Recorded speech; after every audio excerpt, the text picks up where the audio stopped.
नमस्कार, healthy recipe with प्रज्ञामध्ये सर्वांचे खूप खूप स्वागत आहे। आज आपण अगदी 5 मिनिटांमध्ये गुढीपाडवा स्पेशल साखरेचा हार बनवणार आहे। याला साखरेच्या गाठी असेही म्हणतात। अगदी 4 ते 5 मिनिटांमध्ये ही बनणारी अगदी सोपी रेसिपी आहे। आपण घरीच आरामात बनवू शकतो। आपल्याला हव्या त्या रंगामध्ये कलरमध्ये आपण हा हार बनवू शकतो। चला तर मग करूया सुरुवात आजच्या रेसिपीला। इथे आपण घेतलेले आहे 1 कप साखर घेतलेली आहे। कढई मंद गॅसवर गरम करून घेतलेली आहे। यामध्ये 1 कप साखर घालून यामध्ये साखर भिजेल इतकेच पाणी घालून घेतलेले आहे आणि हे मिश्रण छान असं आपण एकजीव करून घेऊया। साखर विरघळेपर्यंत आपण हे मिश्रण छान असं हलवून घ्यायचं आहे। मंद गॅसवर 2 ते 3 मिनिटांमध्ये साखर विरघळून होते आणि साखर विरघळायला सुरुवात झाली की याच्यावर साखरेवरची मळी येते। ही मळी आपण काढून घेऊया। ही मळी काढून घेतल्यानंतर परत एकदा हे मिश्रण छान असं हलवून घेतलेलं आहे आणि तुम्ही बघू शकता की उलटणं वर गेल्यानंतर उलटण्यावरची जो पाक आहे तो वर केल्यानंतर अगदी हा तारेसारखा खाली पडतो। म्हणजे इथे आपला पाक बनायला सुरुवात झालेली आहे। आता आपण पाक चेक करूया। त्यासाठी इथे एक प्लेट घेतलेली आहे। प्लेटवर पाकाचे 2 ते 3 थेंब टाकलेले आहेत आणि तुम्ही बघू शकता प्लेट हलवल्यानंतर हा थेंब आहे तो पटकन ओघळला जातो। म्हणजे इथे पाक छान असा तयार झालेला नाही। इथे मी 2 वेळा पाक चेक करून घेतलेला आहे आणि परत एक 2 ते 3 मिनिटं पाक शिजवल्यानंतर तिसऱ्यांदा हा आपण जो थेंब टाकलेला आहे पाकाचा तो आहे तसाच थांबलेला आहे, तिथेच राहिलेला आहे। म्हणजे इथे पाक आपला परफेक्ट तयार झालेला आहे।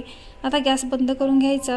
आता या स्टेजला गॅस बंद करून घेतलेला आहे आणि तुम्ही बघू शकता इथे या प्लेटवरचा पाकाचा जो थेंब आहे तो थंड झाल्यानंतर अशा पद्धतीने याची तार धरते। म्हणजे इथे आपला पाक अगदी परफेक्ट असा तयार आहे। साखरेचा हार बनवण्यासाठी अगदी अशा पद्धतीचा पाक असणं गरजेचं आहे। म्हणजे तो जास्त काळ टिकतो आणि पटकन तुटत नाही। इथे आपण साखरेचा हार बनवण्यासाठी जाडा धागा घेतलेला आहे। जो जाड आणि मोठा असतो असा धागा घ्यायचा, जेणेकरून साखरेचा हार जास्त काळ टिकेल, तुटणार नाही। इथे हा धागा डबल करून घेतलेला आहे आणि स्वच्छ धुवून घेतलेला आहे। धागा रुमालाने पुसून घ्यायचा, कोरडा करून घ्यायचा, म्हणजे त्याच्यातला ओलसरपणा कमी होईल। इथे एक आप्पेपात्र घेतलेलं आहे। इथे माझ्याकडे लहान आकाराचे आप्पेपात्र आहे। आप्पेपात्राच्या मध्यभागी 2 थेंब तूप घालून हे तूप आपण सर्व बाजूनी लावून घेतलेलं आहे, जेणेकरून हार बनवताना किंवा साखरेच्या गाठ्या आहेत त्या चिकटणार नाहीत।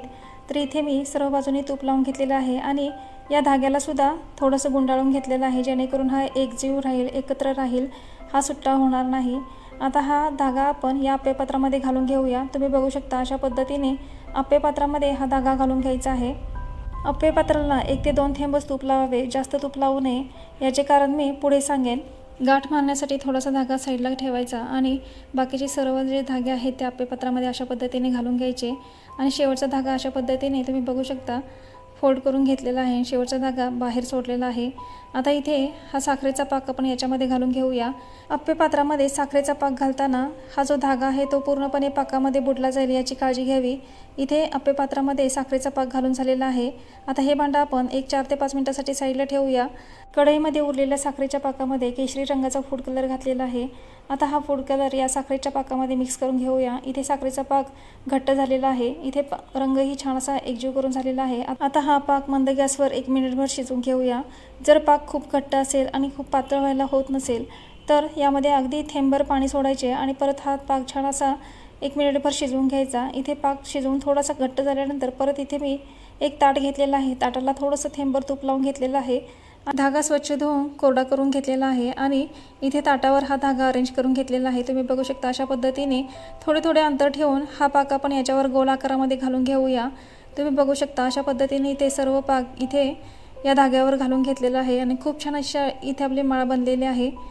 आता हे ताट 2 ते 3 मिनिटांसाठी बाजूला ठेवूया आणि इथे आपण आप्पेपात्रामध्ये बनवलेले साखरेचे माळ आहे ती बघूया। तर इथे आप्पेपात्र थोडंसं गरम करून घेतलेलं आहे। अगदी 10 ते 15 सेकंद मंद गॅसवर गरम करून घेतलेलं आहे आणि चाकूच्या साहाय्याने या सर्व ज्या गाठी आहेत त्या सैल करून घेतलेल्या आहेत आणि अगदी इझिली या गाठी सैलही झालेल्या आहेत। आता ही माळ आपण काढून घेऊया। अगदी सुंदर अशा या साखरेच्या गाठी बनतात आणि तुम्ही बघू शकता इथे आपल्या पांढऱ्या रंगाची साखरेची गाठ हार आहे तो अगदी सुंदर असा निघालेला आहे आणि दिसायलाही अगदी आकारही खूप छान आलेला आहे। आप्पेपात्र तुम्ही बघू शकता अजिबात त्याला कुठेही चिकटलेला नाही हा साखरेचा पाक आणि माळ तुम्ही बघू शकता अगदी इझिली सहजपणे वर निघते। म्हणजे आपला जो धागा आहे तो मजबूत असा या साखरेच्या पाकामध्ये बसलेला आहे। आता आपण ताटामधील साखरेचा हार तयार झालेला आहे का बघूया। तर इथे ताटामध्येही अगदी सहजपणे हलवताच हा गाठी निघतात, अगदी सहजपणे हलल्या जातात। तुम्ही बघू शकता इथे मी अजिबात ताट गरम केलेलं नाही। आप्पेपात्र थोडंसं गरम करायची गरज लागली, पण ताट अजिबात आपण न गरम करता अगदी सहजपणे या गाठी हललेल्या आहेत आणि निघालेल्या आहेत। तुम्ही बघू शकता खूप सुंदर असा मोठ्याच्या मोठा इथे आपला हार बनवून तयार झालेला आहे। अशा पद्धतीने गाठींचा हार अगदी सोप्या पद्धतीने आपण घरी आरामात कोणत्याही डिझाईनमध्ये बनवू शकतो।